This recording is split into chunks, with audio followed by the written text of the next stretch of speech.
Last zona, ang sabi mahiya naman kayo. That particular statement triggered a lot of things. Sino yung mga pumalakpak na sinabi niya yung mahiya naman kayo? Yung mga kurakot din.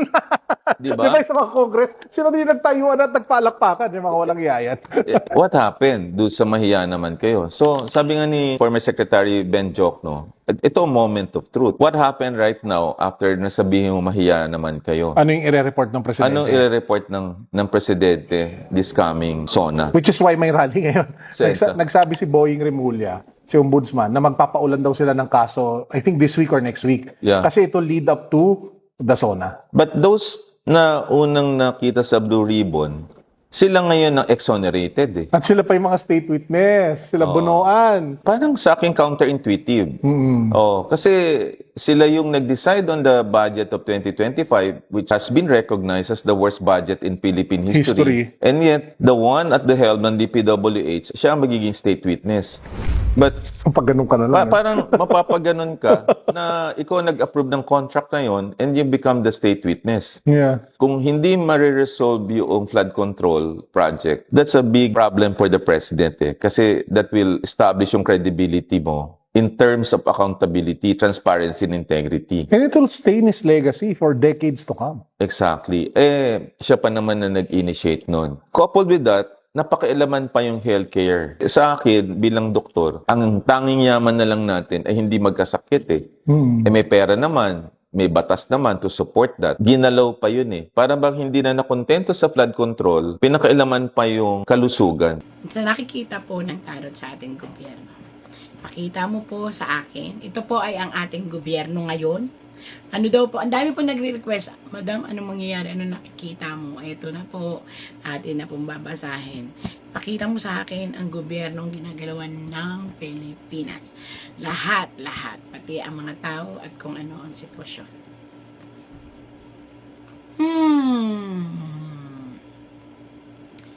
Isang tao na ngayon ay nai-involve sa DPWH. DPWH ba? Ang dami pera, ipinamigay, ipinamudmud, at alam naman natin po yan. Ito po ay isang tao na mabubuko ang lahat ng mga kasalbahihan at katiwalian kasama ng isang babae at isang lalaki. So it means na ang ating gobyerno ay magiging isang malaking pelikulang pasabog sarsuela na hindi po ako masaya ha, kasi pangit ho ito.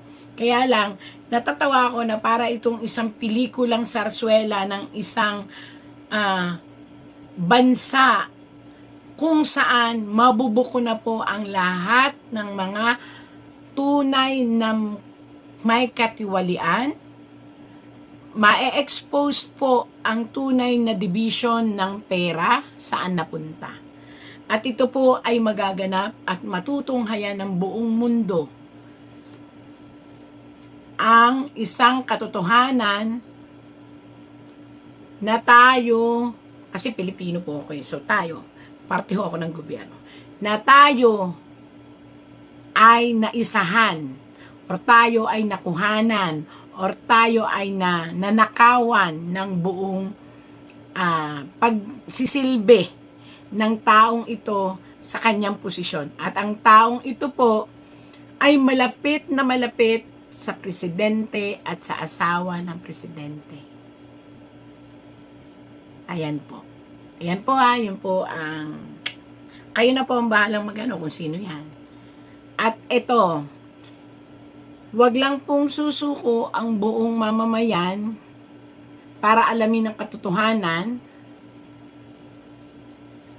at marami pa po ang sisingaw na makakasira sa imahen ng nakaupo ngayong presidente, dahil ang imahen na ito ay sinisira ng isang tao na mabubuking po sa lahat ng katiwalian at paano ba yon? Corrupt pagkukurap ng pera ng taong bayan. Ito po, abangan nyo po ang isang sarswela na bubungad sa buong mundo na ang Pilipinas ay mayaman, pero ang ating yaman ay wala sa ating kaban. Kung hindi nasa kaban ng 1, 2, 3, 4, 5 tao, ay 6, puro tao. 6 na tao. At kung ito po ay pipiliting alamin, magtatagumpay po ang mga tao na magkakaroon ng concern para trabahuhin na alamin. Ayan po. 1, 2, 3, 4, 5. 5 ang magagaling at magigiting na mapagmahal talaga sa bayan ang makakabuo ng isang malaking panukala na ito ay mabubuking po. Yan. Ituloy lang po. Ano ba yan? Pilipinas, bangon daw tayo. Pero, isang malaking pasabog po ang magaganap dahil marami po ang tutulong para maisakatuparan na muling maibangon ang Pilipinas. Yun naman ang maganda, di ba? Kala ko puro pangit, nakakatakot naman.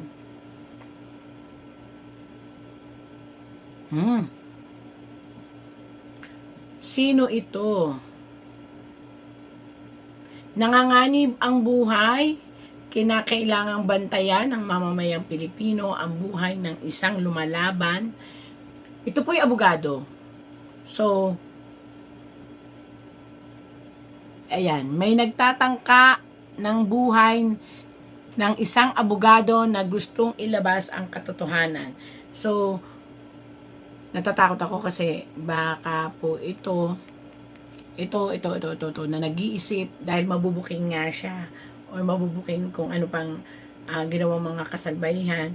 Itong isang nagnanais na ilabas ang katotohanan ay dapat ingatan ng sanlibutan at ipagdasal upang hindi siya mapahamak. Kasi ito ay iisipan ng hindi maganda. Uy, maganda po ito. Nagigising na po nagigising po. Ito po yung pagkagising ng mga taong tulog.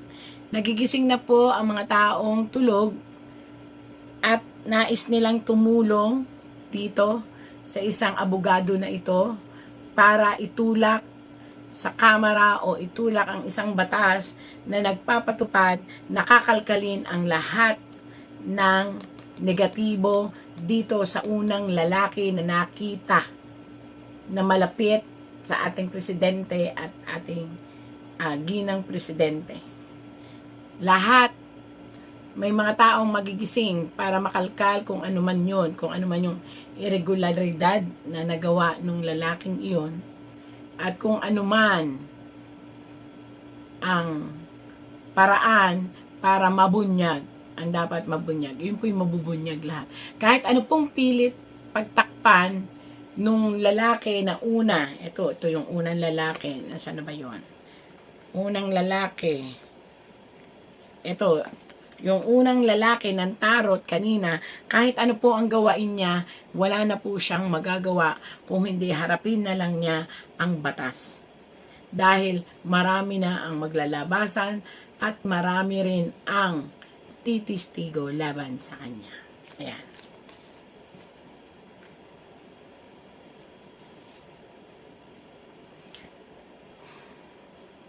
Again, ito ay isang panawagan para sa isang may edad, o aminin na natin, ito ay panawagan upang maibalik ang ating dating presidenteng Duterte, yun, nabubulo na naman ako, sa Pilipinas. At sa ngayon po ay hindi siya nasa magandang sirkulo ng health kasi nga super tanda na ng ating presidente at kailangan na niyang maiuwi.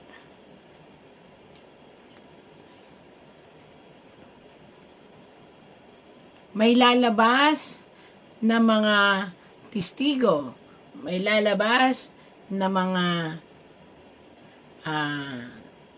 tao na muling magbibigay ng kaligayahan sa mga pamilya ng ating dating presidente dahil sila ay maglalabas na ng katotohanan.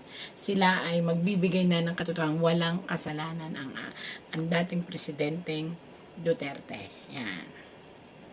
Meron pa. Nako, ito ay isang parang sarsuela again. May mga kwento at may mga drama na lalabas upang mapagtakpan ang kaso ng pagkakalkal ng mga korupsyon na nangyayari sa Pilipinas. Nawa ay ito ay wag hayaan ng mga tao upang hindi mabaling doon ang atensyon.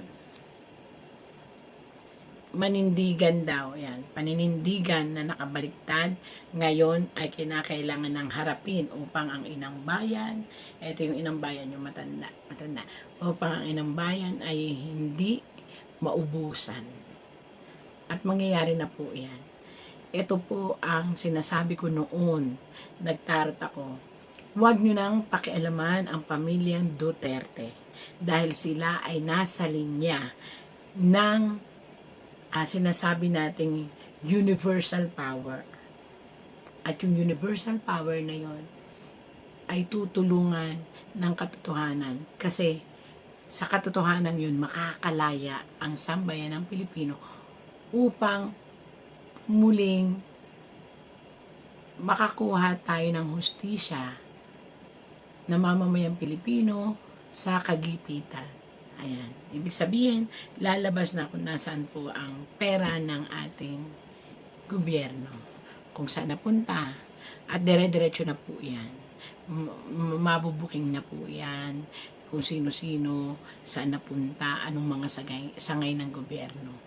At kahit po ito ay ibaling nila sa iba pang mga kaso, hindi na po kasi universe na po ang gumalaw. At universe na po ang nagpasya na kinakailangan ng mabunyag ang katotohanan sa kagipitan ng Pilipinas. At pagpapalaya sa mga kasinungalingang ibinabato sa mga taong inosente. Ayan. Once and for all, magbubunyi po ang bansang Pilipinas dahil magtatagumpay ang bansang Pilipinas sa pakikipaglaban na mailabas ang katotohanan. Ito po. Ayan. Isang babae again, alam niyo na po ito, sa linya ng Duterte, ang uupo at uupo. At ang sino mang tutulong sa kanya upang maupo ay bibigyan din ng universal power dahil doon po talaga nakalaan ang lahat.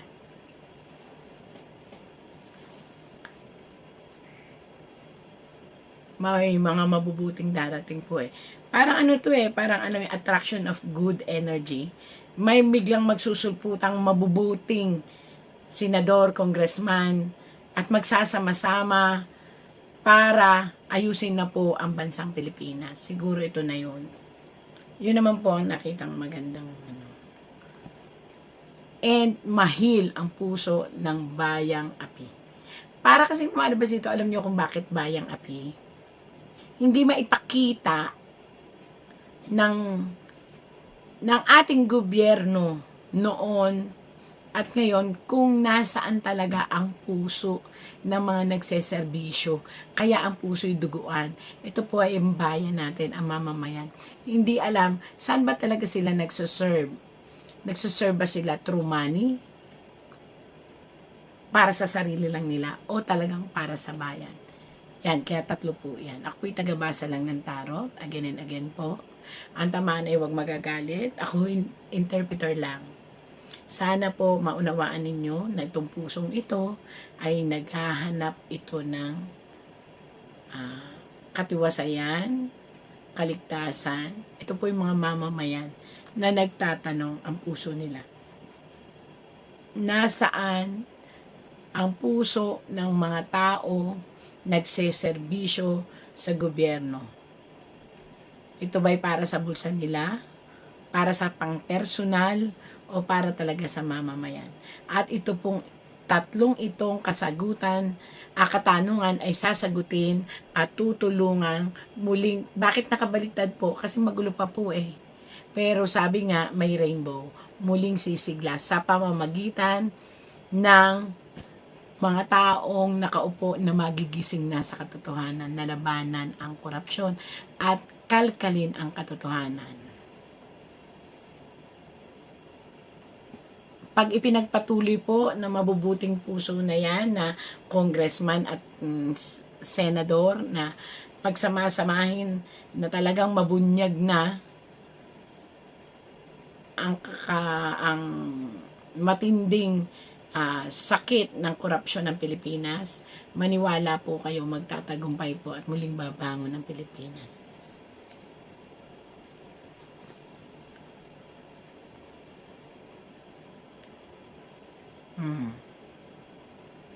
May pag-asa po ang pagbabalik ng dating presidente. Ayusin lang po maayos. Ang inang bayan muling uupo dahil sa magsusulputang senador at congressman na maglalahad na ng katotohanan at sasabihin at aalamin kung sino talaga ang lumustay at na kanino talaga ang kaba ng bayan. At ang babae na pinipilit nilang itali at pagdusahin, ayan, ay makakalaya. Dahil isa ibinibintang dito sa babaeng ito po ay ang Vice President. Siya po itinatali, pinipiringan, pero siya po ay makakalaya dyan. Dahil malalaman na ang totoo na siya ay walang kinalaman sa anumang kalokohan tungkol sa mga budget. Yan po ay katotohanan. Ayan, nakita nyo nakapiring. Nakita nyo nakatali ang kanyang mata. Yun po ang ginagawa sa kanya. Pero sabi nga, ang universe ay magpapadala ng mga tunay na tao. Kahit ano pa ang problema, kahit ano pa ang itusok mo dyan. Ayan. Dito, marami ang magsasama-sama po para taong bayan po magsasama-sama muli. Para iangat ang pananalig natin na mabubuksan at mabibigyang hustisya kung nasaan talaga puro kaban po, puro pera. Grabe, yaman po pala ng Pilipinas. Ang sumasakit ang ulo ay isang matinding tao na hindi nagpailalim. Ito ay maaari si Chis Escudero. Hindi siya nagpailalim sa bunsod ng mga utos sa kanya na sumunod na parang aso. Siya'y nanindigan. Ito ay si Chis Escudero. Nanindigan siya kaya bumilib ang taong bayan sa kanya. At ang pagdiriwang ng tatlong babae ay mapupurnada kasi mabubuking din sila. Sino kaya yun? The Lord, kayo naman ako. Ang ating abogado, si Marcoleta, tama ang kanyang mithiin na maibalik sa atin ang katotohanan. At dahil doon, mayroon silang premyo sa universe. Yun ay ang pagmamahal ng taong bayan na hindi na mababali. Dahil sa nakita sa kanila na pagsusumikap na mailabas ang katotohanan. Wow! 3 problema ang masusolusyonan bago matapos ang terms ng ating presidente.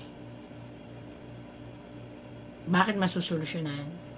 Maaaring ang solusyon na ito ay ang mabunyag ang katotohanan kung ano, at ito ay medyo malagim at nakakatakot at nakakadismaya. Yun po sa ngayon. Maraming salamat po.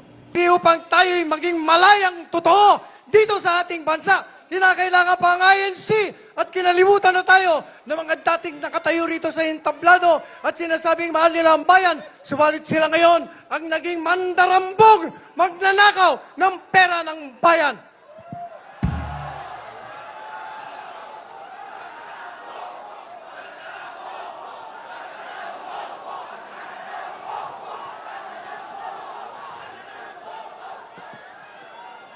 Mukhang hindi maintindihan ng mga nasa administrasyon. Sabi pa naman yung mga nagrarally daw, kailangan should act in accordance with law. Kailangan daw sang-ayon sa batas. Kayo nga ang naging dahilan kung bakit nasa lawas ng kalye ang mga kababayan natin sapagkat hindi nyo ginagawa ang naaayon sa batas.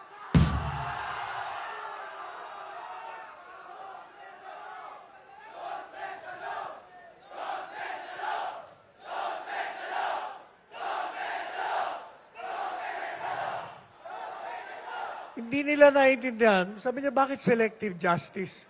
Sus Mariosep. Selective justice sapagkat ang inuusig niyo lamang ay ang mga kritiko ninyo, yung mga naglalabas ng korupsyon, siya ninyong pinakukulong. Kaya selective justice ang tawag doon. Bakit hindi niyo maintindihan? Napaka-tangier niyo naman.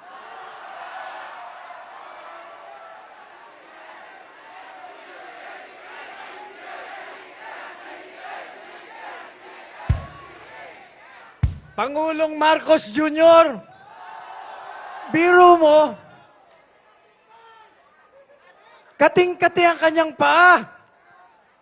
Hindi mapigilan na pumunta sa ibang bansa habang ang bayan natin ay naghihirap, habang ang mga nasa General Santos ay humingi ng ayuda, hindi mabigyan ng katugunan ng kanilang pangangailangan, habang ang mga kababayan natin ay salat sa yaman, salat sa edukasyon, sa lahat ng bagay, nandun siya nagliliwaliw sa Canada. Anong uring presidente ka?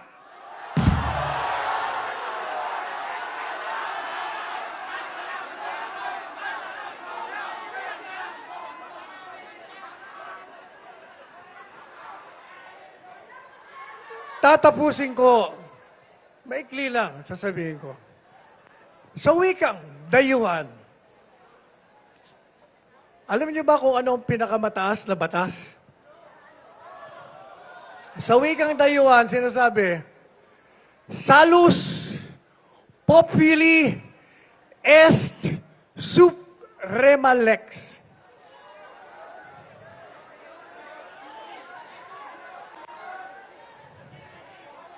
Ang sinasabi sa wikang Pilipino, ang kapakanan ng taong bayan ang pinakamataas na batas.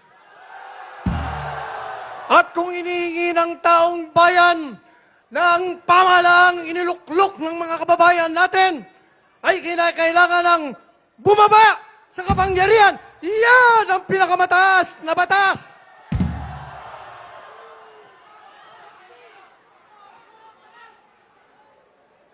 Sila po ay inihalal natin.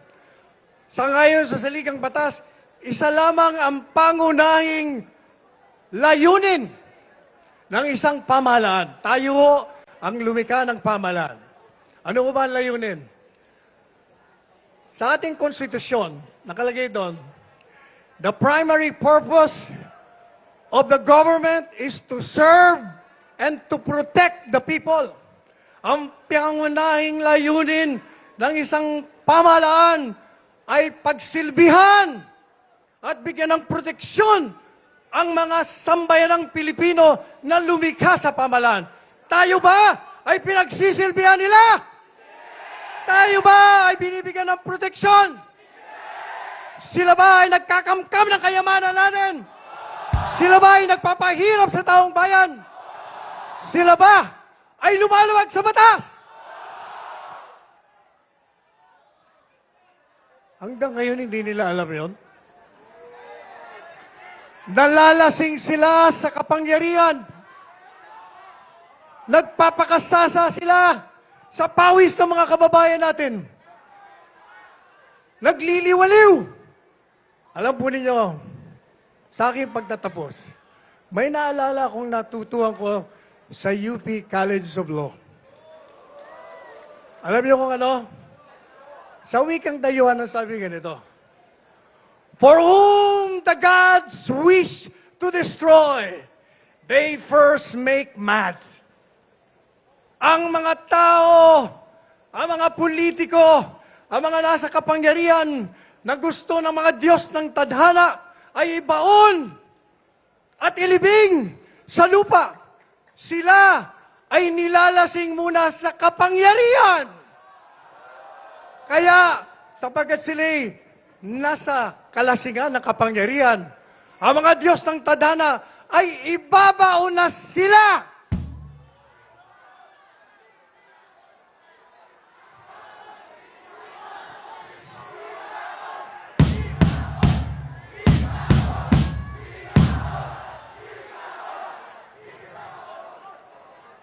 Biro nyo slogan natin, "We are one." Pero sila, ayaw nilang sumali sa atin. Hindi sila kasama sa ating lahat. Anong gagawin natin sa kanila kung ayaw nila?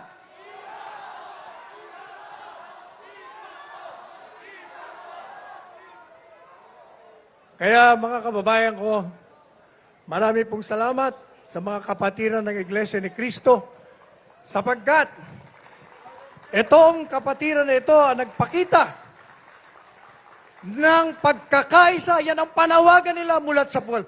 Magkaisa tayo. Hindi po pwedeng magkawatak-watak tayo. Subalit, pag ang mga nasa kapangyarihan inilagay natin sa kanilang mga posisyon, ay ayaw makipagkaisa, anong gagawin natin?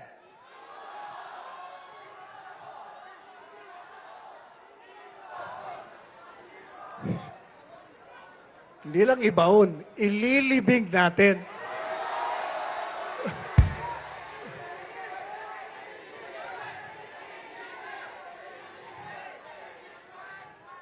Kaya nananawagan po tayo sa mga nasa kapangyarihan ngayon. Akala nyo siguro ay mananatili kayo sa inyong mga kinaluluklukan. But let me tell you this, sasabihin ko na sa inyo, nabibilang na ang mga araw nyo! Nabibilang na ang mga araw ng pagnanakaw ninyo! Nabibilang na ang araw ng paglabag nyo sa batas! Darating ang panahon, yung ginagawa ninyo sa mga taong kritiko ninyo, ang mga pinakukulong nyo, kayo ang ipapasok sa bilangguan!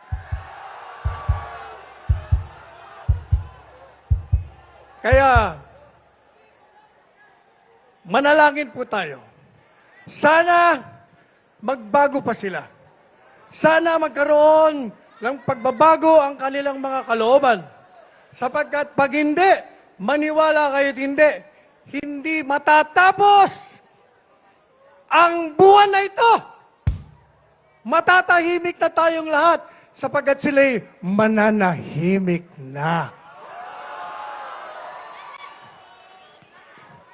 Ulitin ko natin. Isa ang bansa. Isa ang lahi. Isa ang bayan. At isang kabayanihan. We are one.